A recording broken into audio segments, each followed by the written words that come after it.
How's it going? Dr. Frankie here. So I've got 5 tips I'd like to share with you all about how to look your very best on a video date. Most of us these days are connecting over video calls, whether for meetings, group watches, FaceTime birthday parties, or Zoom dates, which are here to stay, at least for the foreseeable future. But as many of us are finding out, not all video dates are created equal. It's hard enough to get a sense of someone on an in-person date, and between patchy Wi-Fi, bad angles, and worse lighting over video, it can feel basically impossible. These tips will help you minimize distractions, connect better over video, and find your best light. Number 1, location, location, location. You already know that choosing a location for your video date is key.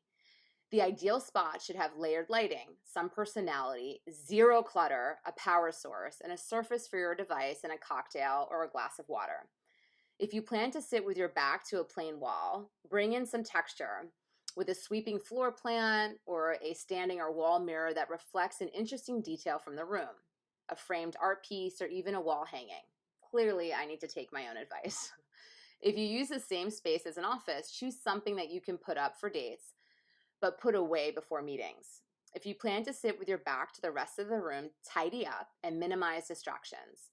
When you're on video, your date should see more of your personality than a plain white wall, but not get distracted by an overcrowded frame or by trying to read book titles on your knick-knack-covered bookshelf.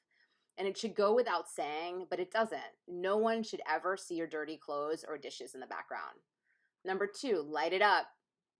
Good lighting is key to good-looking video dates, and that means diffused, indirect light that highlights your features and minimizes shadows.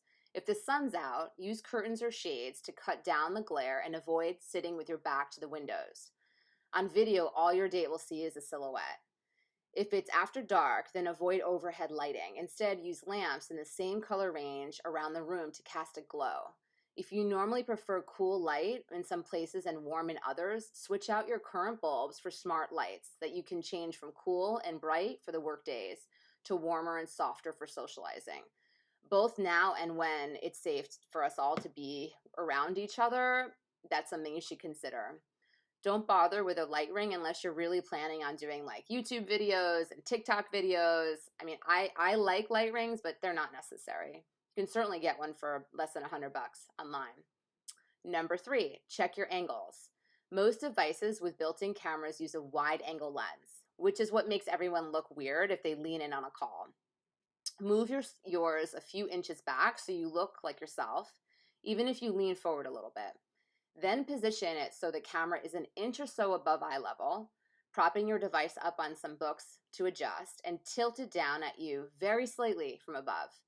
Make sure you're facing the camera straight on in the center of the frame. Number 4, check your settings.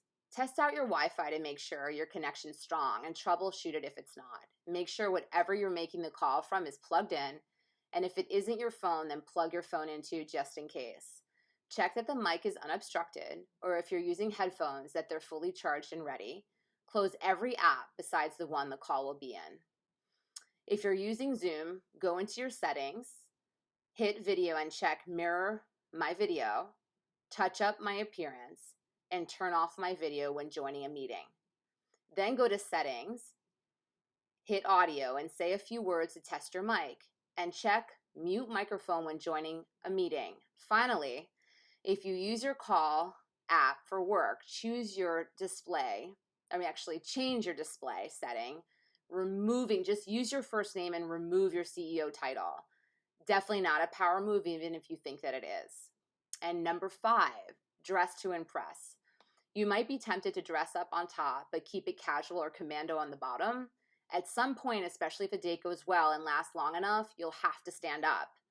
Avoid having to awkwardly move out of your chair or revealing that you paired an iron top with stained cutoffs by dressing like your date might see all of you. You already know to treat video dates like in-person dates in terms of your grooming and dressing, but a few further steps can help you really pop through the screen. Avoid busy patterns, strapless tops, and unless you're showing some skin for contrast, clothes that are solid black or white are preferred. These outfits can look hot in person, but on video will make you look muddled, distorted, shapeless, and sometimes even topless. Red's a good alternative, but so is your favorite color. I hope you find these tips helpful, and thanks so much for listening.